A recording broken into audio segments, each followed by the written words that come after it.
Hi everyone, welcome back to my channel, or welcome to my channel if this is your first time. Today I'm going to be talking about my labour story. I had my little baby Harry 8.5 weeks ago now, and I've really only just been able to talk kind of about the labour without becoming emotional. It wasn't like the craziest labour ever, but for me it was like reasonably traumatic. So when I think about it and when I talk about it, I really get taken back to that, and it makes me, kind of upset. But it's been long enough now, I think that I'm able to talk about it. So if you like this video, then give it a thumbs up and consider subscribing to my channel for sure. So I had a plan for my labor. Not a plan, but I had a wish list, I guess, for my labor. I understood that you can't control what's going to happen, really. So whilst you can have a birth plan, you have to be willing to deviate from that plan because shit can go down. So I really wanted to get into the hospital, have my labor, have a vaginal birth, not have an epidural, and use the gas and maybe some morphine for pain relief, and then get out of the hospital that same day if that was possible. So ideally I would have liked to kind of go into labor at nighttime, have the baby in the morning, stay in the hospital for 6 hours, and then go home. That is not at all what happened. So Harry was due on the 23rd of September, and he didn't arrive until the 3rd of October. So he was 10 days late. After 7 days late, I had my appointment at the hospital, and we made a plan for being induced. So at 40 weeks and 9 days, I got the Cervidil Pessary. So it's like a little tampon kind of shaped thing, and it's kind of flat, and it's got a big long string, and they put it inside you up right next to your cervix, and it's supposed to help dilate your cervix. So my cervix was not dilated at all, and it was still quite long and not really that soft. So he was not ready to come. So I got the pessary, that was all fine. I got it at 7 o'clock in the morning, and then I went home, which was great. I started getting some period kind of pains about 5 hours later, but nothing crazy was happening. Then around 6 o'clock-ish, I was having not contractions, but quite bad period pains. So I had a bath, and then I was in the bath and I had what felt like a contraction, and then kind of I was peeing. And I sat there for a second and thought, has my water just broken in the bath? So I thought, well, that's pretty gross. So I got out of the bath and went to the toilet, and yes, liquid was coming out of me without me doing anything. So I called the hospital and I said, hey, I think that my water might have just broken, and described to them what happened. And they said, yep, come in. And so we packed up all of our stuff. My hospital bag was already packed. My husband's stuff was already ready. We had our baby bags. We just got it all, chucked it all in the car. I put on a pad. I put on an incontinence pad, which was the best decision I've ever made in my entire life, because I didn't know how much water had come out in the bath, and it turned out hardly any. So we got in the car and we started driving. So the hospital was about half an hour away for us. And maybe 10 minutes into the drive, I started to get contractions. And with every contraction that I got, amniotic fluid, I guess, but my waters just gushed out of me. It was a horrific feeling. And so, thank God it was all going into the pad, but it just felt like so much liquid coming out. I was horrified. And I really just thought that I was going to stand up when we got to the hospital and the car would be flooded. We got to the hospital. I'd had quite a few contractions, maybe, not that many really, maybe 5 contractions, and water had just been coming out. We got to the hospital. I stood up and there was nothing, not one drop of my waters on the car seat. That bloody incontinence pad had soaked up every single bit of my water. Like my whole water broke into there and zero leakage. It was just the best. Anyway, so we went into the hospital. They wanted to see the pads. They wanted to make sure that it was waters. Yep, it was all good. And then I started like my labor, I guess. So I was having contractions like every now and again, super, super like mild, nothing really happening. And they said because I was getting induced, like I had to get fully induced the next day anyway, they just said to stay in the hospital. So we just stayed in the birth unit then. I don't think that that's super common if you're not having 4 contractions in 10 minutes, which I was not having. I was probably having 2 every 10 minutes maybe, and they were not bad at all. I think normally you would go home and finish laboring, like continue to labor at home. But yeah, since I was getting induced in like 12 hours anyway, I just stayed. They got a mattress for my husband, which was awesome. And then I went to sleep. But before that, the doctors came to like check everything, and they wanted to give me like IV fluids because my blood pressure was kind of low, but my blood pressure sits quite low. And part of the reason I didn't want to get an epidural in my plan was because I have this awful fear of cannulas. They just like really, really freak me out. So I wanted to avoid getting a cannula at all costs. So they wanted to do that, and I said, no, please don't do that. I'll just keep drinking water. I'll drink heaps of water, and then that will bring my blood pressure back up. So I made sure that I like stayed really hydrated, and that worked. My blood pressure came back up, so they were happy with that. And we went to sleep. I slept like really lightly because I was having contractions, and then by about 5 a.m, my contractions had like fully petered out. I was getting like 1 every half an hour. Like it just wasn't really happening. And so the midwives and the doctors came back to talk to me, and they said, look, you can go home if you want to and wait for like the labor to like re-kickstart, which may not happen. I would have had to come back 24 hours after my waters broke anyway, or we can put you on the Syntocin drip. And I just thought, you know what? I don't think that my body is going to like continue labor on its own. So I went for the drip, which was the original plan anyway. So I ended up having to get the bloody cannula. Was not excited about that. So got the cannula. It was okay. Not the greatest experience. The poor head midwife who did it, I feel like I made him nervous because I complained so much about not wanting to get a cannula. And like, mate, there was blood everywhere. It was gross. But it was fine. Got the Syntocin drip, and they started it super low. I don't know what like measurement they started it on, but they started it very low. And actually, I think 15 they started on. 15 mils an hour, maybe? And so not much was happening. They bumped it up to 30. Not much was happening. They bumped it up to 60. And then at 9 a.m, I started like proper active labor. So I was having 4 like quite intense contractions every 10 minutes. And it was hideous. Labor is no fun at all. And they say that the Syntocin can make your labor worse, not because the contractions are more painful, just because they kind of like, there's not like a build up. So they just kind of go from nothing to, oh my God, I'm in full labor. So I labored like that for a while without any pain relief. They weren't like crazy painful, so I thought that I'd hold off as long as I could. And then I started to use the gas because they were getting very painful, and I'll tell you what, the gas did shit all. I felt like the only thing the gas was doing for me was giving me something to bite on.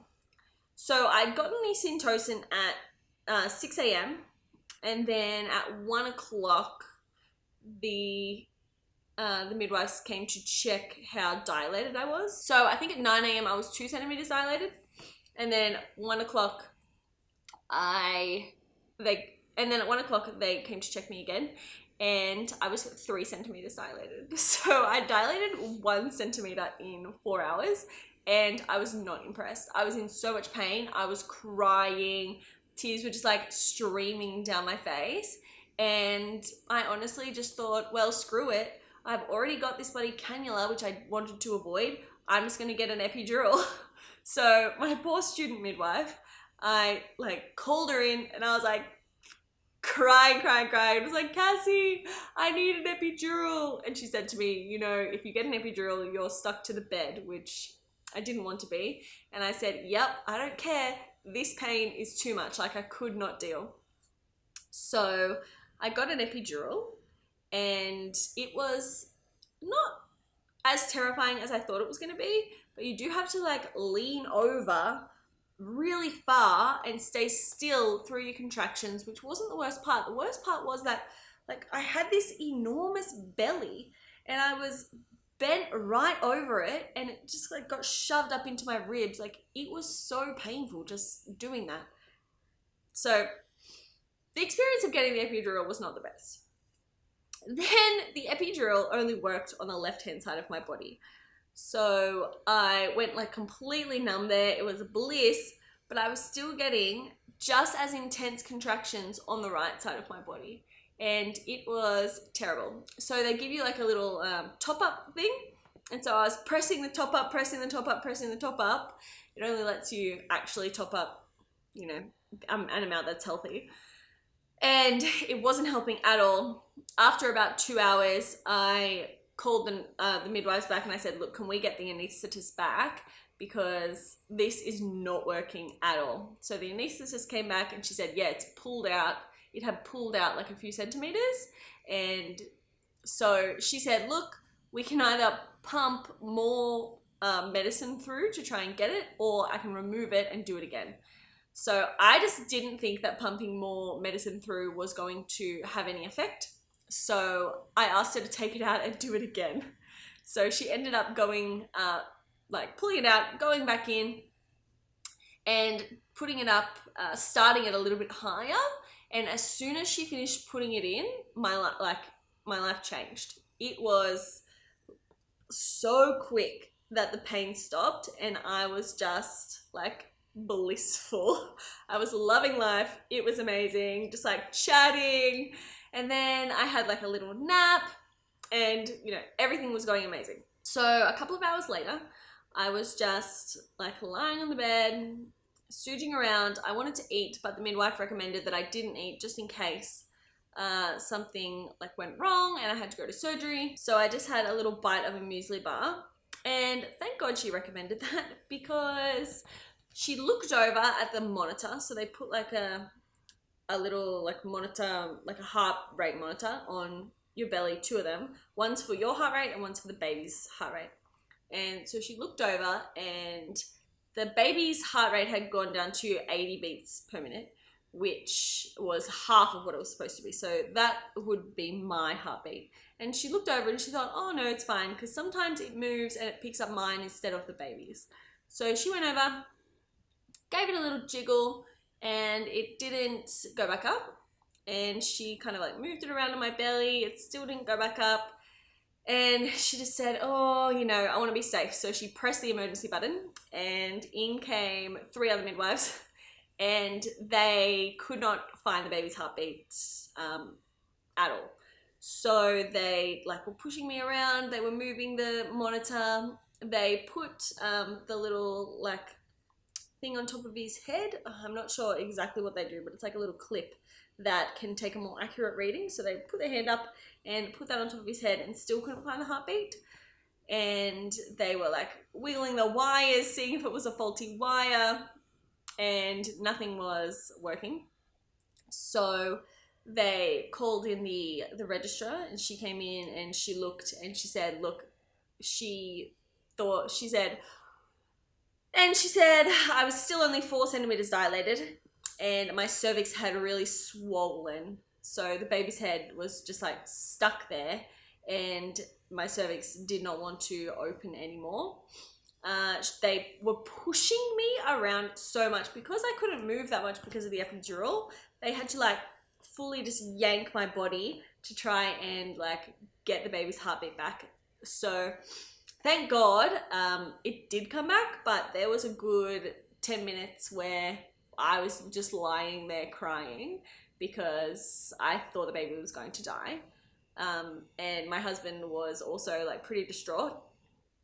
Eventually they found the baby's heartbeat again, which was amazing. So we don't really know like whether there was like the equipment was faulty or whether his heartbeat really did just drop that much.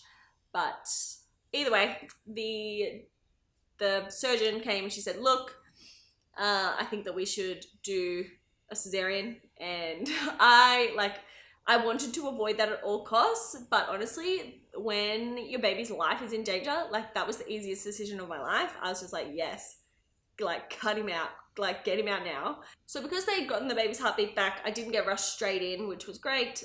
We had about an hour to kind of prepare ourselves. Went into the theater, they cut me open. Honestly, like I don't remember that much about it. My pain relief, what they gave me was an epidural top-up, so it just numbs everything from like your waist down. That medication was hideous and it gave me like the full shakes. I could not control my body at all. I was like this.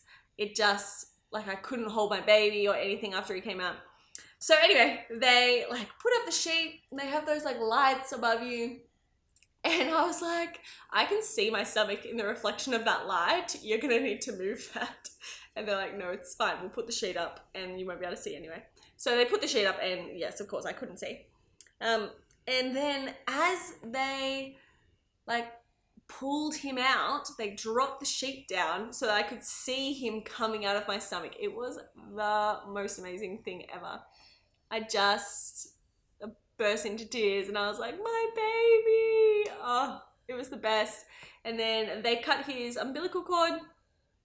And then my husband went to like cut his umbilical cord again because they kind of do it like roughly long first, and then dad gets to go and do it, and then they brought him over and put him on my chest. My husband had to hold him on my chest because I was shaking so badly that I couldn't do it myself. And then they sewed me up. Then they put me into recovery, and because I was shaking so badly, I was in recovery for 2 hours because they couldn't get a blood pressure reading because my body it was shaking. Like my muscles became sore. They were shaking so much. It was totally hideous. And my poor husband was upstairs in the maternity ward with the baby, all on his own, wondering where I was. I was downstairs in recovery, just devo, because I no longer had my pregnant belly. I didn't have any baby. I was just lying there alone. Like, it was pretty horrible, that section. But, you know, you gotta recover. That's what you have to do. So then they wheeled me upstairs and I got to hold my baby and I got to feed him, and it was just the most amazing thing. So he ended up being born at 7:53 on the 3rd of October at 7:53 at night. And I stayed in the hospital for 2 nights. The first night I still had like my catheter and stuff in, so I couldn't get up out of the bed. Unfortunately, since I was in the public system, which I loved, like if I had another baby, I would 100% go back to Nepean Hospital. It was amazing. But I was in a shared room and my husband couldn't stay the night, so I had to take care of the baby during the night. He didn't end up leaving until like 1 a.m. though, so it wasn't that long. And since I couldn't get out of bed, the midwives would come and bring him to me so that I could feed him, and they would change his nappies. And then like once I'd finished feeding him, they would put him back in his bassinet. They were just absolutely beautiful people. It was fantastic. Second night, I was able to get out of bed because I'd had my catheter taken out, I'd had a shower, and I really had to look after him on my own then, which is fine, but it was pretty difficult. Just trying to move around with like a fresh abdominal wound was not the greatest time, but we got through the night. We got to go home the next day, and then we've just been living our lives ever since. So that is my labour story. I hope that you enjoyed it. Please leave a comment about your labour down below if you've had a baby, because I really love to hear about other people's experiences. 6 of my friends have had babies recently, and 5 of them have ended up having to have C-sections, which is crazy. So I would like to know, how everyone else's births have been going. Don't forget to give this video a thumbs up if you liked it, and subscribe to my channel, and I'll see you next time. Bye.